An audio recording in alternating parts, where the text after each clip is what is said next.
the pain that I picked up from church is still impacting my life today. That not to say that's gonna stop me from going to church or being a worshiper or loving God, but that pain, it runs so deep. It runs so deep because I got it all from the place where I was trying to be healed.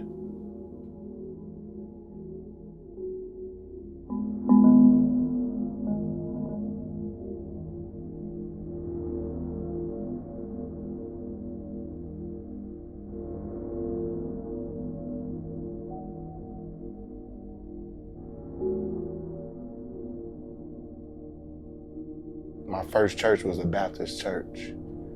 And I could always remember the pastor used to always like emphasize on, he used to say like, that you can't enter the gate of heaven and sleep with a man and you're a man. He used to always emphasize that, like, but I knew who I was at an early age.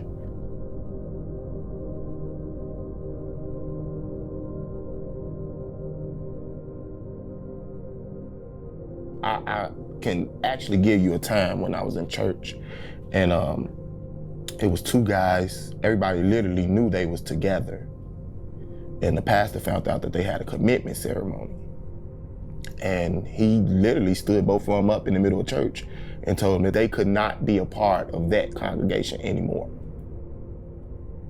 That was the first sting, because these was the first two openly gay guys I have ever seen in like church. I said openly, remember that, right? So that was the first thing.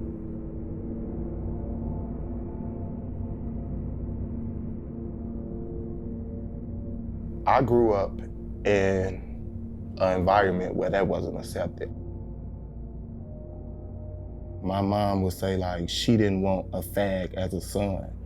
And sometimes that within itself will hurt so bad, but when it's like, you know, if you're gonna do that, you can't stay here anymore. Like, you gotta fend for yourself at this point. I went through all that. I got put out, I wasn't accepted. It wasn't easy. So the consequence for me was I knew that once that it came out, I probably wouldn't be viewed the same. I probably wouldn't be, you know, welcomed.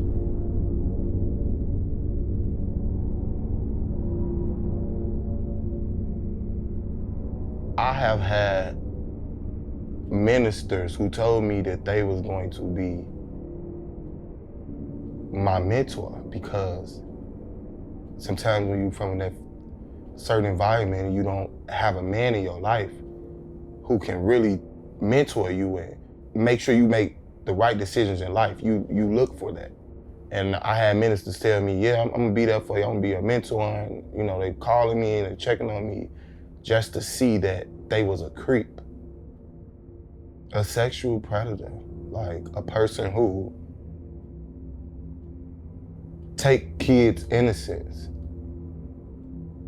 And sometimes you can just be a kid. Like I said, I was a kid looking for direction because I didn't have a lot in my home. And that's what they do. But I'm not gonna sit here and tell you that every pastor is like that. So I was looking for direction in the church, and a lot of times I found wolf in sheep clothing.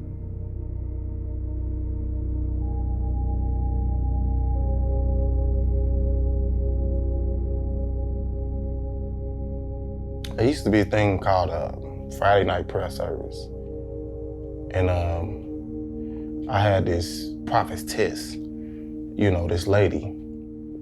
And you know, you sometimes, like I said, you can see the obvious and not say it, you know.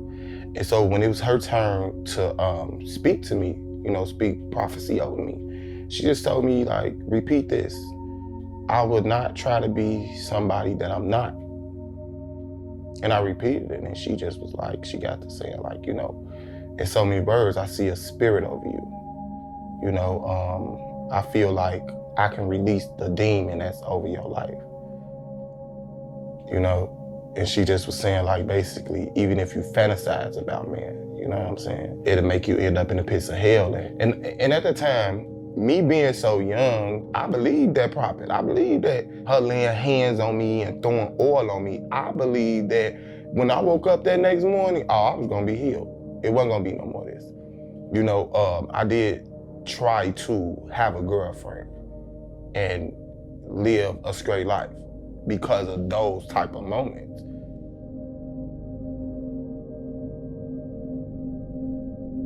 Because it wasn't accepted in my home, I had to do a lot of stuff where when you lose your virginity, you would think that it should be special. But because I had so many lies to tell, it wasn't special at all. I lost a lot of myself because of the lies that I had to tell.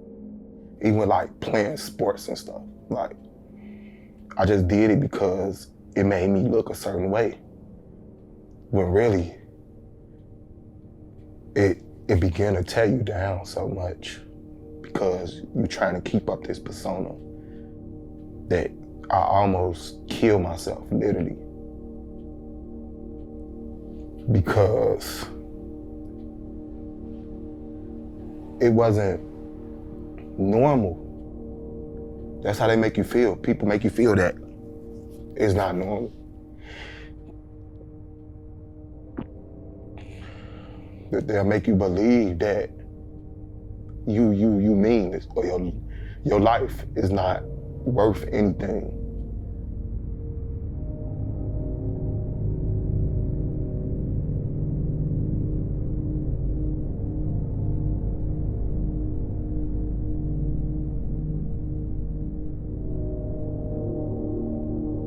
I could just remember I was like 15 and I was walking past a group of guys and somebody just yelled out, "Faggot," and they robbed me and they jumped on me.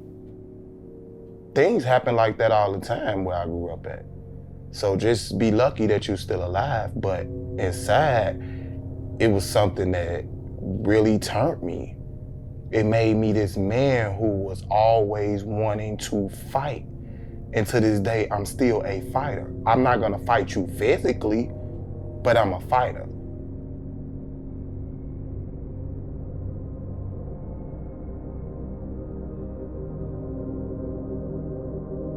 I feel like God made me in his image and after his likeness. So he knew who it wasn't like I had to tell him anything, because in my prayers, it was already there. It was already there. It's nothing, you don't have to confess anything, because you said you speak to a God that knows all. And if God knows all, he knew me before I even knew myself. And that's what I had to look at, the bigger picture, and accept. So it wasn't me telling God anything because he already knew.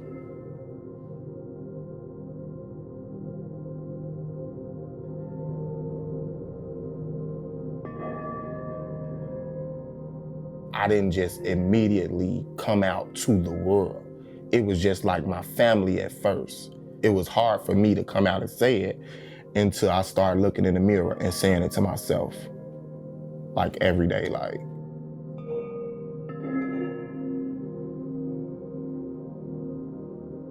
God is the same God.